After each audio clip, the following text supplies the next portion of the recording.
buttons, please. Thank you. That's better.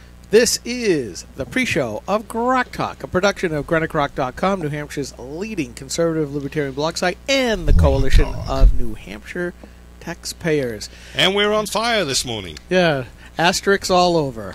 Right. So you know, Gilmore was whining that he couldn't get on the stage because his numbers were an asterisk, which is a good metaphor for his policy positions, because we spent 15 minutes interviewing him and couldn't find any. Yeah, as you said earlier, he's got more directions in stuff than the asterisks. His policies go in more directions than the points of the asterisk. Yes. Exactly.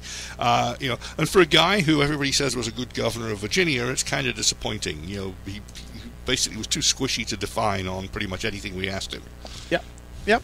And then Steve, you put up numbers on Fiorina, and what has happened? Okay, well, I put up 2 posts yesterday evening, late afternoon evening. One of them is still grinding across Facebook like crazy, and that was the one about how, thanks to real ID rules from the Department of Homeland Security, effective sometime in 2016, a New Hampshire driver's license will no longer be suitable ID for a domestic flight in the United States. Okay, any state that hasn't complied with real ID or hasn't complied with a variation of whatever arrangements that they've come up with, their residents will not be able to use their licenses. Now that's huge story. Another one, and I wrote an article with links and data, and it's doing great. The other thing I did is CNN, where was it? The Blaze posted a poll from CNN of 2,800 and some odd New Hampshire residents, and I didn't go dig in the poll. I just saw the picture. I posted the picture. I didn't have any exposition or commentary. I merely said Fiorina leading Trump in New Hampshire. Yep, I saw the same news. That's cranking across Facebook and everywhere else, and people are sending me things. Beware of Fiorina. This is the true story. She's not really a conservative. Like, I've endorsed her or something. I have not endorsed didn't you? her. Just by putting the post up, aren't you endorsing her? No, well, yeah, like people think Rush is endorsing Trump because he says nice things about his golf talks buddy. about him every single day, yeah, but he's not endorsing him. No, it's just news. And you want to know how good this news is? It's good news because people are clicking and commenting the crap out of it. Good. And that's job well done. And that's Steve. what I'm here for. and that's a good thing right there. So comment away, people. You know, Fiorina is going to be an interesting candidate. She's a lightning rod. You know, in her run against Boxer, she in fact took some fairly conservative positions. She was derided by Boxer's campaign as being a gun nut. But what undid her is that a large percentage of high-tech workers believe that she was a terrible leader, that she axed gazillions of jobs, and you know, and basically is like Conan the Destroyer in high tech. The thing that I find fascinating is that you get that opinion from far more people than ever had anything to do with her, or have any evidence to prove it. And probably one of the most telling things that happened is that Tom Perkins, who is an unbuyable venture capitalist who had a lot of money in HP and was on the board, Kleiner, Perkins, Caulfield and Byers, you know, was involved in firing her, and yet is now saying, you know what, looking back, it was a mistake. It was basically an internal fight. The board wasn't willing to go along with bold leadership, and I fully support Fiorina, and I believe she did the right thing at the time. And I would have to agree too, because after all, I work for Wang Labs that doesn't exist, Honeywell Information Systems that doesn't exist, and Digital Equipment which doesn't exist, because all of their CEOs did otherwise and led to the demise not just of a few thousand jobs or a few tens of thousands of jobs, but for everyone, adding up to probably 250,000 jobs. Or to Unger and Bass, which got bought by Tandem, which got bought by Compaq, neither of which would have been around, and frankly, Compaq wouldn't have been around either if HP hadn't bought them. They were on the trail to the trash heap of history as well. Yeah, and remember, Tandem was probably well ahead of its time, and they were really one of the precursors of big data. Now, 20, 30, 40 years later, it's a big deal. Well, it wasn't just big data. It was big data with 100% redundant computing and components. Correct. It was the unstoppable computer. Yeah, I mean, it was a big, big deal. But then again, stuff changes. Yeah. And So from my point of view, the jury's out. I'm observing Fiorina today and finding a fascinating leader, someone who's very good on the stump, who knows how to change up her speech, who doesn't need to use any notes, who can handle tough crowds like the one at CNHT without getting flapped. This is the kind of CEO that's just as happy to kick off her shoes and stand in front of thousands of employees and take it as she is to do that with a town hall full of voters. And that's some significant leadership. She may have done some things wrong. Nobody does everything right when they're in a leadership position. You can't. But what I'm seeing is a very powerful leader. And by the way, did anybody guess who she was channeling with that dress on Wednesday night? No, I didn't even think about it. Blonde hair, blue dress. Oh, Who are you please. thinking here? Oh, please. No, not Lewinsky. Thatcher, damn it. I wasn't going that way. No, No, seriously. I did put up, and I probably should have caught it, but I did write that in everything that she does, she is engineerish in that everything is dual purpose. There's always, whatever she is saying or doing, there's always multiple meanings in what she is saying. And certainly, everybody was praising Rubio for his, and I said it to the most esteemed wife as we were sitting on the couch as I was tweeting out a storm. Rubio, and I think for good reason, got a lot of acclaim for his round the world of bad stuff that Obama's letting happen militarily and showing up all the crises. But then Fiorina did pretty much the same thing in even more detail. And I'm thinking, she is probably the most prepared person sitting up on that stage because she has had to. And then earlier this week, something caught my eye, and I think, it's probably right, where people said, most political writers are not exactly the head of the class type of folks. Of course, as in any crowd, you're going to get some really exceedingly bright people. But to your point of being able to stand up and talk without notes to a rough crowd, she's had to deal with Wall Street analysts, not just the reporters, but the analysts. And those guys are vicious. Yeah, they are vicious. They all have IQs of about 150, and they have to ask all the right questions because they're the ones that are supposed to be writing all of the right opinions that could cost literally billions of dollars if they get it wrong. So, they are the sharks.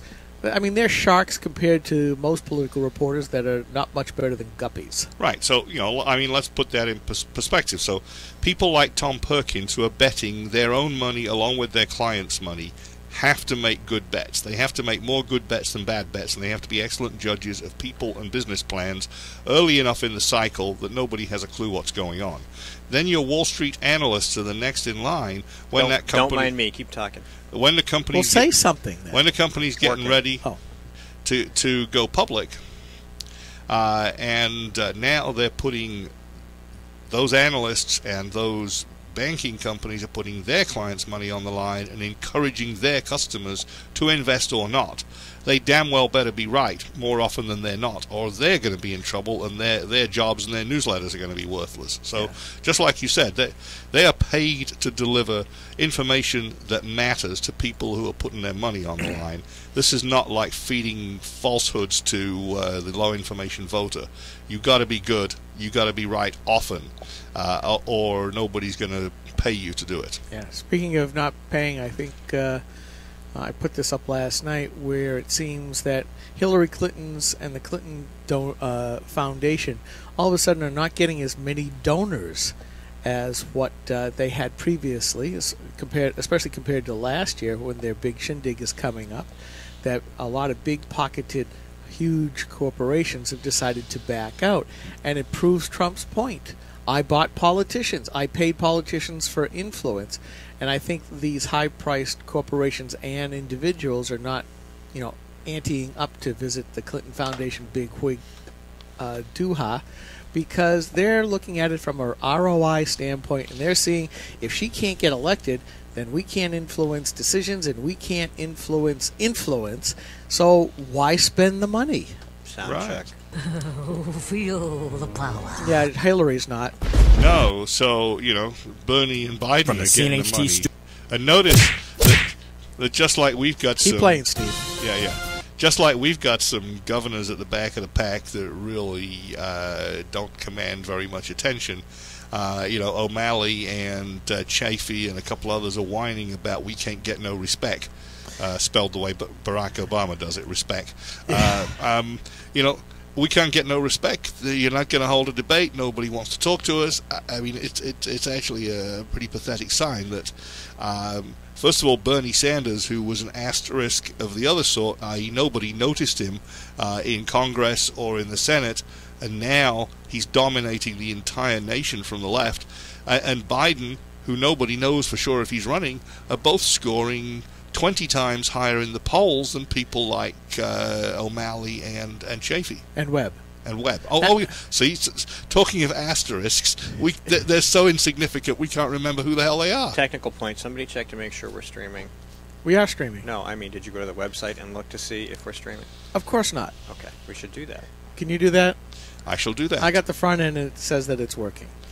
Just to make Are sure. we talking about the Ustream? Ustream. We don't. Or the Stitcher. Stitcher doesn't go live until 9. Stitcher, Spritcher, Skeeker, whatever. The Stitcher, Spritcher, Skeeker thing doesn't go live until 9. With apologies to the people at Spreaker. Spreaker, Stitcher, and all the other iHeartRadio. Spreaker is the live stream. All the other ones are podcast streams. So we don't live stream. So why can't on- we go at 9? I mean, before 9. Because when I go to do the podcast, Yeah. it screws it up. I don't want it that way. See, that file becomes the rebroadcast on NHCR, and Oh, it's a that's right. I 2-hour forgot. window. It can't I be 2 forgot. hours and 23 minutes. It can't be, or it Yeah. just picks it up at the beginning and then nothing lines We have up. a picture of Steve's screen. We have a picture of Steve drinking his coffee. And now I have the adverts. See, I don't have any adverts Yeah. on the Spreaker stream. The youngest last night said we ought to start something on GoFundMe so I can get all new equipment so we can move to YouTube, which then we won't. All I have to say is I won't monetize the live stream and we won't get the ads. I hand these out all the time, Skip, and I can't tell you how many people thank us for what we do. Thank us with cash. Yeah. Well, We're not going to waste 30 minutes between programs like they do on PBS to beg you to give us money. We're just going to ask. Okay, I'm going to set up a GoFundMe site Give us cash. and I'm going to outline exactly what it is that I want to get. We're not going to use it to set our fat asses on a beach in the Caribbean. We're going to spend it on equipment And software. stuff. Yeah. Yeah, maybe we'll As help, always. Maybe we'll help Ed tidy up this office a little bit, get some stuff that looks a little more Well, professional. we could pay some rent. Yeah. If we had enough money to support CNHT, we would definitely But more do to that. the point, we're going to get more portable equipment that we can get to more events without lugging so damn much. Yeah, I have my eyes on a number of pieces of equipment. Hang on just a minute. All right, you do that. That would allow us to do exactly that. But unfortunately, right now, my pocket is not that big, and the most esteemed wife is looking at me with narrowed eyes. That is, as I have learned over the last 36 years, is a signal not to go any further than what I have just done. So, and given that the technology for the cameras is about to just get overwhelmed, it's time to start afresh once again. That seems to be always the thing. And it's not like we in the computer industry don't understand that everything's got to be replaced over time. It's just that in a company, you at least have a budget of that kind of stuff. And I don't have a budget, Steve. So, Right. GoFundMe. We'll do that. And the site that you had set up was? Patreon.com. Yes. Where you can go. And Where you should go. Nobody's gone there. But anyway, you could go there. And that's more of a subscription type of deal. Yeah, $5 yeah. a month, $10 a month, $20 a Which month. could be why. But I mean, it's free. What the heck, Well, yeah, of course. We unlike campaigns, we can't afford to pay somebody to be a rainmaker and go after some of these donors. We just don't. But then again, as Trump says, we can't be bought. It's true. Not that anybody would want to buy little GrokTALK.com.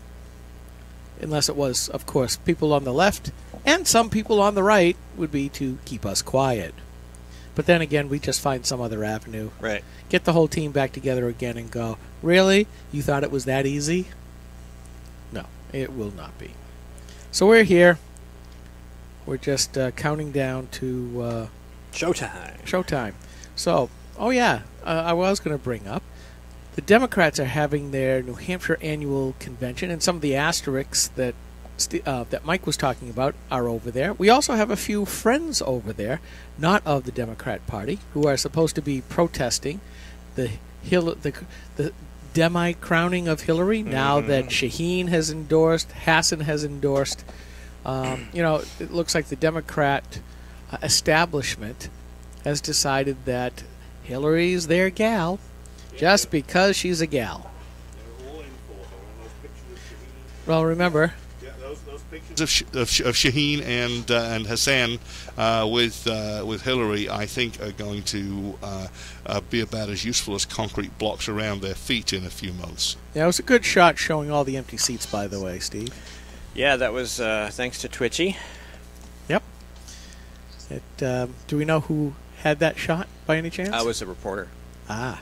His name's on there someplace, I forget. Yeah. And then there was the other shot from last night, WMUR 11 o'clock, where they showed Hassan and Hillary at another event. And I actually, since we had DVR'd, went back to the shot. And I actually had to do it twice because I couldn't believe my eyes at the really, really bad stagecraft. It looked like it was at either some company or, say, at a school. And the commenter didn't, the newsreader didn't say what it was. But they had all these little tables that you might find at, say, a food court, where you can maybe put 4 people around and have just a little less than what you really need to put your food on the table type of deal. Mm-hmm. And they clustered all of these little tables into the middle of the room with 1 person per table and lots of people on the outside. And I'm thinking, there is an art to political stagecraft. You want to pump up, make it look like there's big crowds everywhere. But I looked at this shot and it's like the whole middle was empty. All you could see was tables and only 1 person at each table. I mean, it's not the most appealing visual that a campaign should be doing. And I thought, this is emblematic of Hillary's campaign, especially where her biggest announced rival right now, Bernie, is pulling in thousands of people. Thousands of people. There goes air conditioning. Oh. So, it was just a little bit different to watch. So... a metaphor for the campaign? We'll see. Oh, thank you. Certainly the establishment folks are... that might not work.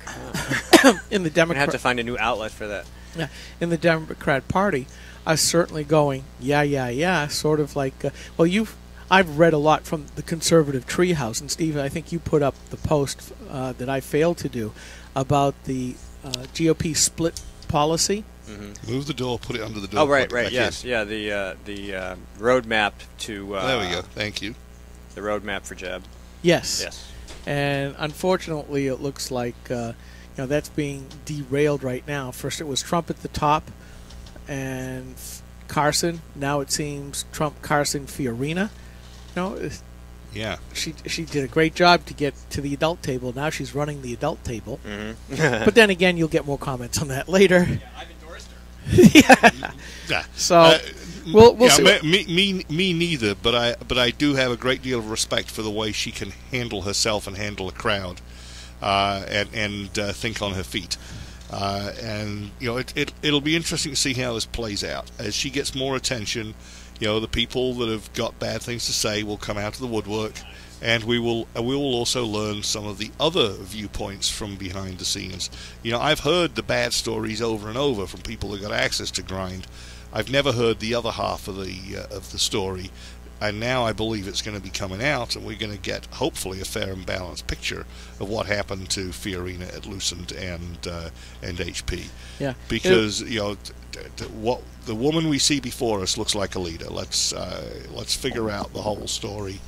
But as I pointed out to Skip this morning early on when I was regaling him with the tale of how apparently I've endorsed her,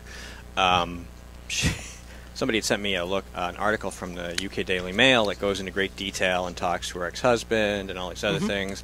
and it questions her, secretary to CEO story, and talks about her being this, person who's really driven to climb into positions of power through the corporate structure, blah blah blah blah blah, and to get her agenda advanced. And I'm like, well, if my agenda is the same as hers, why would that be bad for me if she becomes president? I'm not endorsing her. I'm just saying, if you want people who have a set of principles that you are aligned with. Now, I don't know if we're aligned.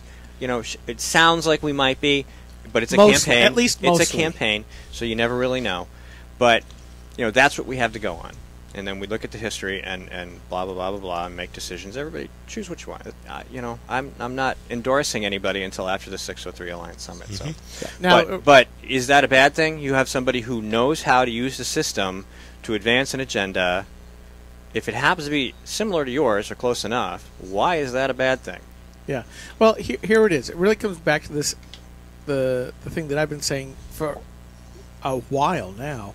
Winning is only a precursor. It's what you do afterwards that's most important.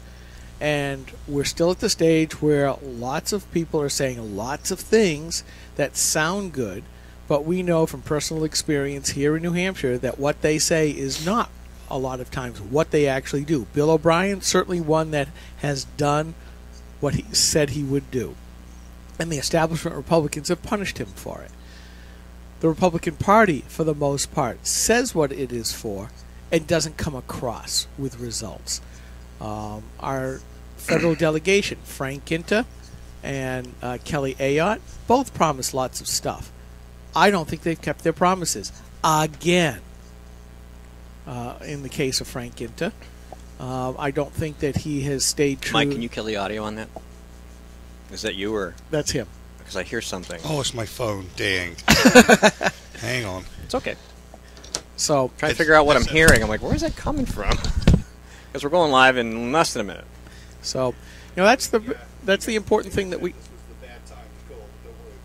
This is the thing that we got to do is make sure that the people who are saying the things that they are, if we support them, we've got to see if we can get 30 seconds. So, anyways, well, why don't we go just wait for the start of the program. And, folks, we will be right back. Yes, we will.